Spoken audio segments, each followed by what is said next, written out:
నమస్కారం వార్తలకు స్వాగతం. ముందుగా వీక్షకులకు దీపావళి శుభాకాంక్షలు. ముఖ్యాంశాలు చూద్దాం.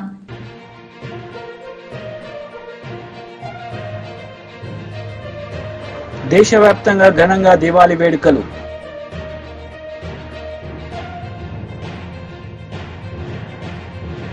బీజేపీ నేత ప్రెస్ మీట్, పలు అంశాలపై వివరణ.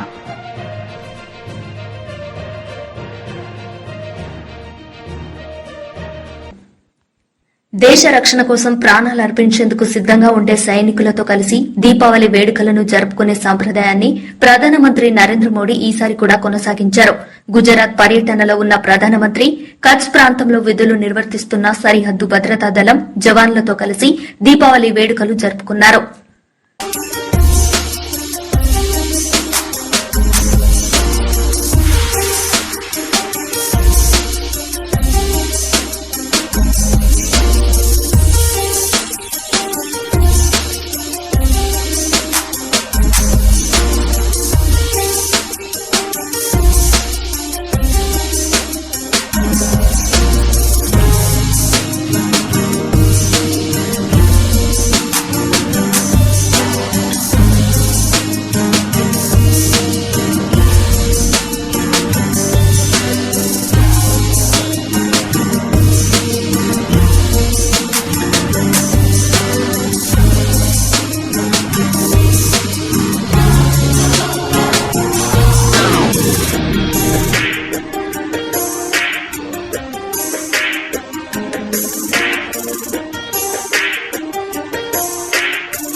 वायुसेना की ताकत बन रहा है।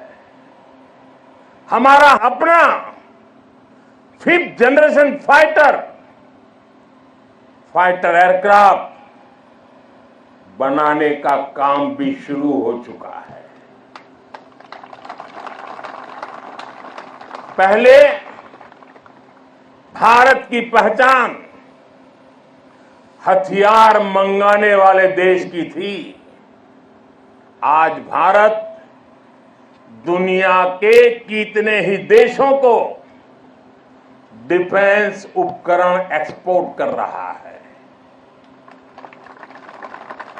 पिछले 10 वर्षों में हमारा रक्षा निर्यात 30 गुना बढ़ गया है।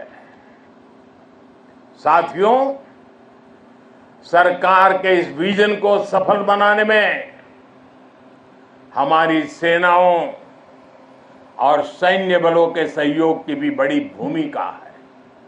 हमारे सुरक्षा बलों की बहुत बड़ी भूमिका है। मैं देश की सेनाओं को, मैं देश के सुरक्षा बलों को बधाई दूंगा कि उन्होंने 5000 से अधिक सैन्य उपकरणों की लिस्ट बनाई है जो वो अब विदेश से नहीं खरीदेंगे। इससे सैन्य क्षेत्र में आत्मनिर्भर भारत अभियान को नई गति भी मिली है। साथियों, आज जब न्यू एज वॉरफेयर की बात होती है तो ड्रोन टेक्नोलॉजी उसका एक अहम टूल बन गई है। हम देख रहे हैं युद्ध में शामिल देश आज ड्रोन टेक्नोलॉजी का जमकर इस्तेमाल कर रहे हैं। ड्रोन से निगरानी हो रही है, ड्रोन से खुफिया जानकारी जुटाई जा रही है, किसी व्यक्ति या जगह की पहचान करने में ड्रोन का उपयोग हो रहा है। ड्रोन सामान पहुंचाने में मदद कर रहे हैं। ड्रोन का इस्तेमाल हथियार के रूप में भी हो रहा है। इतना ही नहीं, ड्रोन पारंपरिक एयर डिफेंस के लिए भी चुनौती बनकर के उभर रहा है। ऐसे में भारत भी ड्रोन टेक्नोलॉजी की मदद से अपनी सेनाओं को, अपने सुरक्षा बलों को सशक्त कर रहा है। सरकार आज 3 सेनाओं के उपयोग में आने वाले प्रीडेटर ड्रोन खरीद रही है। ड्रोन के इस्तेमाल से जुड़ी स्ट्रेटेजी बनाई जा रही है और मुझे खुशी है कि कई भारतीय कंपनियां पूरी तरह से स्वदेशी ड्रोन बनाने में भी लगी है। ढेर सारे स्टार्टअप मैदान में आए हैं। साथियों, आज युद्ध की प्रकृति बदल रही है। आज सुरक्षा के विषय भी नए नए पनपते जा रहे हैं। भविष्य की चुनौतियां और जटिल होंगी। इसलिए बहुत जरूरी है कि तीनों सेनाओं की क्षमताओं को, हमारे सुरक्षा बलों की क्षमताओं को एक दूसरे से जोड़ दिया जाए और खास करके हमारी तीनों सेनाओं के लिए उनका प्रदर्शन इस जोड़ने के प्रयास के कारण उनका सामर्थ्य कई गुना बेहतर हो जाएगा। దీపావళి అంటే దీపాల వరుస, పటాకుల మూతలు, కాకరపూల కాంతులు, భూచక్రాల వెలుగులు, చిచ్చుబుడ్ల జిలుగులు, పసందైన పిండి వంటలే కాదు, అల్లరి పిల్లలు, పిల్లల్లా మారే పెద్దలు, కేరింతలు, తుల్లింతలు కలగలిసిన పండుగ, వెలుగుపూల వేడుగ, చీకట్లను పాలదొరలి వెలుగులను నింపే దివ్వెల పండుగ దీపావళిని నేడు దేశవ్యాప్తంగా ఘనంగా జరుపుకుంటున్నారు.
బీజేపీ లీడర్ మీడియా సమావేశం నిర్వహించారు. ఈ సందర్భంగా ఆయన ప్రసంగించారు. స్టాక్ తీసుకుపోయి మార్కెట్లో అమ్ముకునే అవకాశం ఇచ్చినట్టుగానే మళ్ళీ ములాఖాత్ అయి వారు ఇచ్చేటువంటి చిల్లర పైసల కోసమే ఈ రాష్ట్ర ప్రభుత్వంలో కొంతమంది చేస్తున్నటువంటి నాటకం అని చెప్పి తెలియజేస్తా ఉన్నాను. ఖచ్చితంగా మిల్లర్లతోటి కాంట్రాక్టర్లతోటి కుమ్మక్కై సివిల్ సప్లైస్ డిపార్ట్మెంట్లో జరుగుతున్నటువంటి అవినీతిలో మరి మంత్రి గారి పాత్ర ఏంది, ముఖ్యమంత్రి గారి పాత్ర ఏందో బహిర్గతం చేయాలని చెప్పి నేను తెలియజేస్తా ఉన్నాను. మంత్రి గారికి ముఖ్యమంత్రి గారికి గొడవలు ఉండొచ్చు, వారి మధ్యలో పోటీ ఉండొచ్చు. ఉత్తమ్ కుమార్ రెడ్డి గారికి ముఖ్యమంత్రి గారికి పోటీ ఉండవచ్చు. కానీ ఇలాంటి అంశాలు వచ్చినప్పుడు ఇద్దరు ఎందుకు ఒకటవుతున్నారో మాకు అర్థం కావడం లేదు. ఇద్దరు కలిసి మరి చేస్తున్నటువంటి జీవో ఈ రహస్యం ఏందో మరి ప్రజానీకానికి తెలియజేయాల్సిన అవసరం ఉందని చెప్పి తెలియజేస్తా ఉన్నాను. అంతేకాకుండా ఇప్పటి వరకు కూడా 10%, 20%, 30% ఏబీసీ కేటగరైజ్లో మీరు చేసినటువంటిది 25% డిపాజిట్ అంటున్నారు. మరి దీని మీద ఇప్పటి వరకు మళ్ళీ డిఫాల్టర్స్ ఎవరు, ఇవన్నీ కూడా అంశాలు ఖచ్చితంగా పారదర్శకతతో చేయాల్సిందిగా మేము కోరుతా ఉన్నాం. ఎట్టి పరిస్థితుల్లో కూడా సివిల్ సప్లైస్లో జరిగేటువంటి అంశాలు మా నోటీస్కి వచ్చినంత మటుకు వందలాది కోట్ల రూపాయల అవినీతిని ఖచ్చితంగా భారతీయ జనతా పార్టీ ఎండగట్టడం కాదు, రేపు మీరు రెక్టిఫై చేయని పక్షంలో భారతీయ జనతా పార్టీ ఖచ్చితంగా దీని మీద చర్యలు తీసుకుంటుంది. మేము ఖచ్చితంగా ప్రజల్లోకి వెళ్ళి మేము ఖచ్చితంగా దీని మీద పోరాటం చేయాల్సి వస్తుందని చెప్పి మరొకసారి తెలియజేస్తా ఉన్నాను. ఇదంతా కూడా ఏ రకంగానైతే రైతాంగాన్ని మోసం చేసిండ్రో, ఆ రోజు దొడ్డు బియ్యానికి మేము వడ్లకి మేము ఇస్తాం 500 రూపాయలు బోనస్ అని చెప్పి సన్న వడ్లకే ఇస్తామని చెప్పి ఏదైతే మాట మలిపినరో, ఈరోజు దొడ్డు బియ్యానికి మీరు 500 బోనస్ ఇవ్వకుండా ఏ రకంగా రైతాంగాన్ని మోసం చేసిండ్రో, మళ్ళీ ఈరోజు సివిల్ సప్లైస్ డిపార్ట్మెంట్లో కూడా గతంలో ఉన్నటువంటి ప్రాక్టీస్నే ఈరోజు మళ్ళీ మొదటికి తీసుకొచ్చేసి ఐవాజ్ చేసి జీవో 27 అంతా ఉత్తదే. జీవో 27 వల్ల జరిగేది ఏమీ లేదు. దాంట్లో పూర్తిగా అవినీతితో కూరుకుపోయినటువంటి ఆలోచనతో చేసినటువంటి ఒక చర్యగా మేము భావిస్తూ ఉన్నాం. ఎట్టి పరిస్థితుల్లో కూడా భారతీయ జనతా పార్టీ అంశంలో మేము అడిగినటువంటి ప్రశ్నలకు సమాధానం చెప్పాలని కోరుతా ఉన్నాం.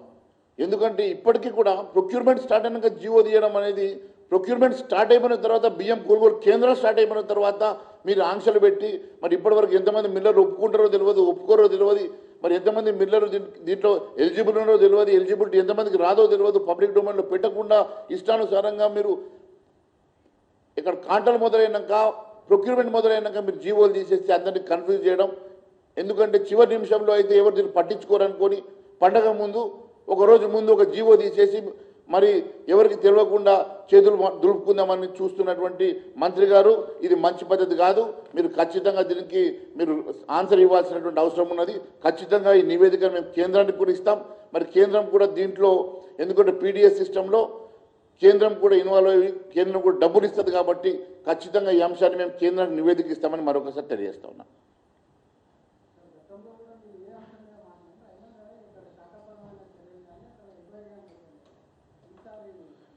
ఈ ప్రభుత్వానికి ఎంత మాట్లాడినా దున్నపోతు మీద బాణం పడ్డట్టు ఉన్నది. వీళ్ళు ఏం మాట్లాడినా కూడా ఈజీగా తీసుకొని మా పని మేము చేసుకుంటాం, మాట్లాడే వాళ్ళు మాట్లాడతారు, మేము మా పని మేము చేసుకుంటాం అన్నట్టుగా పోతున్నారు. కానీ ఖచ్చితంగా గమనిస్తున్నారు, అందరూ దీన్ని ప్రజలు గమనిస్తూ ఉన్నారు, కేంద్రం కూడా గమనిస్తున్నది. ఖచ్చితంగా ఈ అంశం మీద కేంద్రానికి కూడా మేము నివేదిక ఇచ్చాం.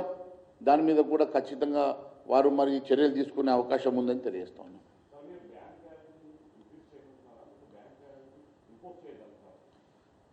ఇప్పుడు 100 రూపాయలకి 100 రూపాయలు బ్యాంక్ గ్యారెంటీ ఉండాలి, కానీ 25% ఏంటండి? అంటే 70% అమ్ముకోమని చెప్తున్నావా?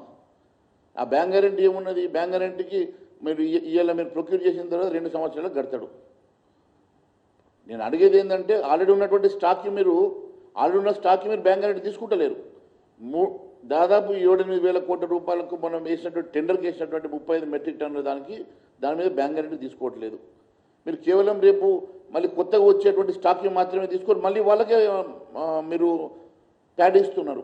అంటే పాదేన్ని మర్చిపోయి మళ్ళీ అదే ప్యాడీని మళ్ళీ అదే మనుషులకు మీరు ఇస్తున్నారని అంటే దాని వెనుక ఏమున్నది కారణం అని అడుగుతున్నారు. కేవలం బ్యాంక్ గ్యారెంటీ అని పెట్టి మామూలు నామమాత్రపు 25% స్టాక్ మీద, ఇప్పుడు ఇచ్చే స్టాక్ మీద, గత స్టాక్ కాదు, ఇప్పుడు ఇచ్చే స్టాక్ మీద 20% బ్యాంక్ గ్యారెంటీ అని చెప్పి మళ్ళీ వాళ్ళకే ఇస్తున్నారంటే ఇది రూపాయి.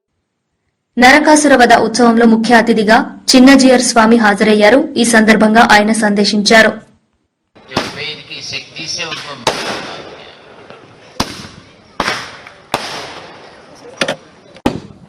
जय శ్రీమన్నారాయణ. నరకాసురుణ్ణి సంహారం చేసి వాడి పీడ విరుగుతుంది అని అనుకుంటే వాడు పోయిన తర్వాత వచ్చే దుఃఖం చాలా ఎక్కువగా ఉంది.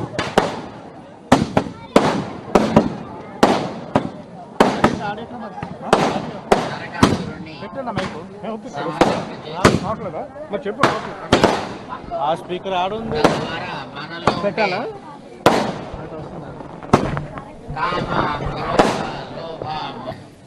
फिर भी भावना करेंगे कि ऐसा हुआ हो।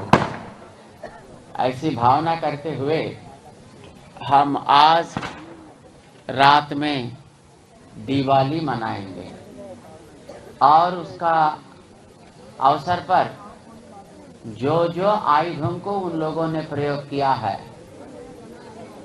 वो तो भूचक्र छोड़ता था, भगवान उसके प्रति विष्णु चक्र छोड़ते थे और वो एक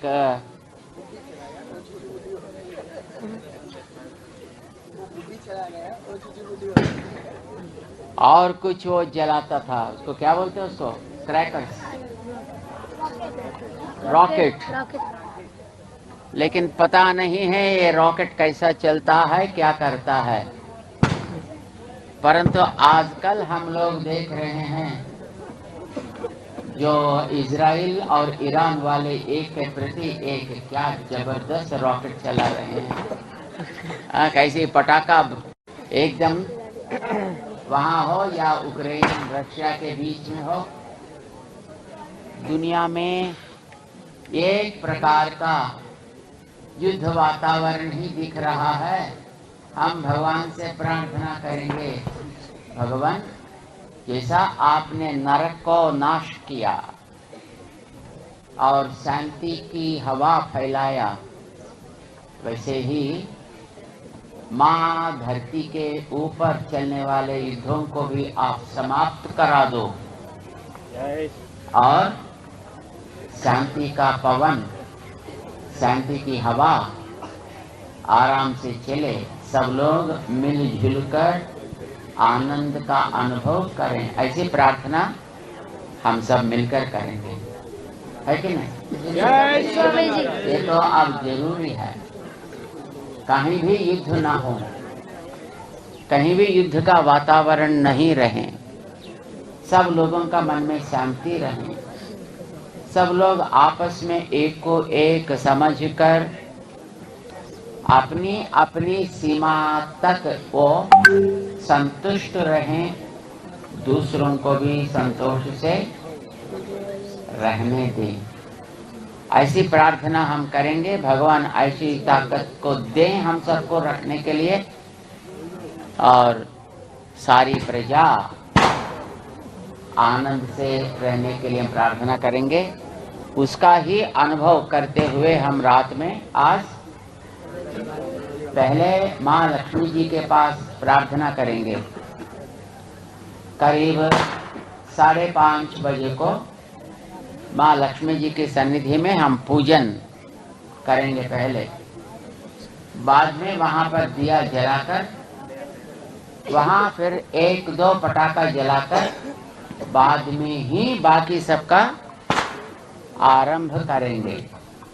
जो जो दीप जलाना है वो सब याद रखना है।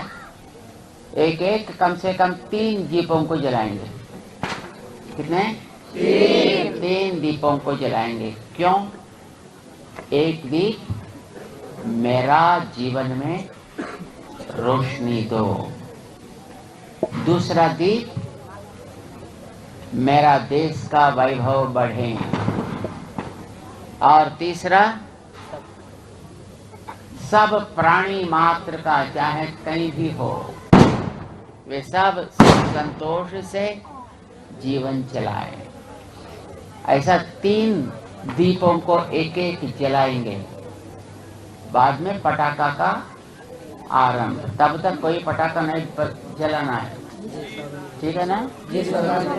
सबको అయోధ్యలో భవ్య దీపోత్సవ వేడుకలు ఘనంగా నిర్వహించారు. ఈ వేడుకలకు సీఎం యోగి ఆదిత్యనాథ్ హాజరై పూజలు నిర్వహించారు. ఈ సందర్భంగా ఆయన ప్రసంగించారు.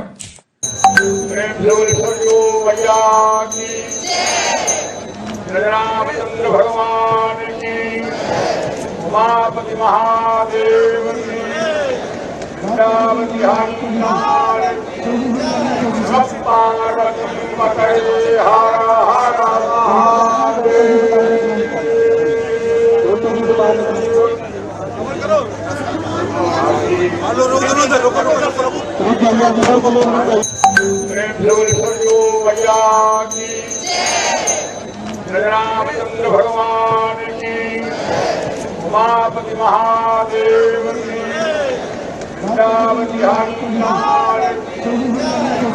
पार्वती पकड़े हर हर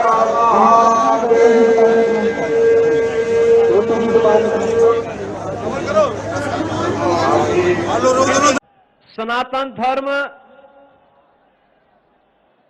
दुनिया का सबसे प्राचीनतम मानवता का धर्म है। जियो और जीने दो की प्रेरणा देने वाला धर्म है। सबके कल्याण का मार्ग प्रशस्त करने वाला धर्म है और सबके कल्याण का मार्ग प्रशस्त करने वाले इस शाश्वत व्यवस्था पर जब कोई प्रहार करेगा तो स्वाभाविक रूप से स्वयं के विनाश को ही आमंत्रित करेगा। वे ताकतें जो आज भारत को कमजोर करना चाहती हैं, वे समाज को बांटने का काम उसी रूप में कर रहे हैं जैसे कभी त्रेता युग में रावण और उसके अनुयायी कर रहे थे। बहनों और भाइयों, नाम का अंतर है। काम उस समय भी उनका बांटने का था, आज के वे लोग भी उसी रूप में कोई जाति के नाम पर, कोई क्षेत्र के नाम पर, कोई भाषा के नाम पर, कोई परिवार के नाम पर समाज को बांटने का जो कुत्सित प्रयास हो रहा है, इसके माध्यम से राष्ट्रीय एकता और अखंडता को चुनौती दी जा रही है। ये दीपोत्सव हम सबको एक नई प्रेरणा देने का एक अवसर है। याद रखना, हम सबको इस बारे में स्मरण रखना होगा, उस कालखंड में भी, त्रेता युग में मारीच भी जानता था कि सोने का मृग बनकर के मेरी क्या दुर्गति होने वाली है। उस समय इंद्रजीत और कुंभकर्ण भी जानता था कि श्री राम से दुश्मनी की क्या कीमत चुकानी पड़ेगी, और स्वयं रावण भी जानता था कि राम स्वयं जगत नियंता, स्वयं श्री हरि विष्णु के ही अवतार हैं। राम से दुश्मनी जगत जननी मां भगवती जानकी का अपहरण की कीमत उसे किस रूप में चुकानी पड़ेगी। लेकिन जाके प्रभु दारुण दुख दीना, ताके मति पहले हर लीना, और यही त्रेता में हुआ था। रावण हो, कुंभकर्ण हो, मेघनाथ हो, मारीच हो, खरदूषण हो, ताड़का हो, ये सब एक जैसी गति को इसलिए प्राप्त हुए क्योंकि इनका पक्ष धर्म का था, असत्य का था, अन्याय का था, अत्याचार का था, शोषण का था। और आज भी राजनीति के लिए सेम बने हुए कुछ लोगों के पितरों को राजनीति के नाम पर चाचा और काकाओं की इस जमात को भी मालूम है कि देश और समाज के लिए उनके जो कृत्य हैं वह कहीं भी किसी के लिए न वर्तमान पीढ़ी के लिए न भविष्य की पीढ़ी के लिए ही उचित होंगे, अच्छे होंगे, लेकिन उनकी दुर्गति होनी है। इसलिए वे लोग भी आज फिर वही कार्य कर रहे हैं, बांटने का काम, आपस में विभाजन करने का काम, ऐसे ही लोगों को प्रश्रय देने का काम कर रहे हैं जो कार्य कभी रावण ने किया था, जो कार्य कभी दुर्योधन और दुशासन ने करने का किया था, और उसके परिणाम क्या हुए थे यह हर कोई परिणाम के बारे में जानकारी रखता है। వార్తలు ముగించే ముందు ముఖ్యాంశాలు మరోసారి.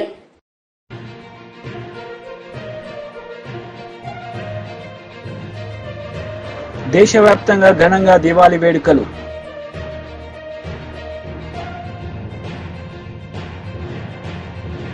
బీజేపీ నేత ప్రెస్ మీట్, పలు అంశాలపై వివరణ.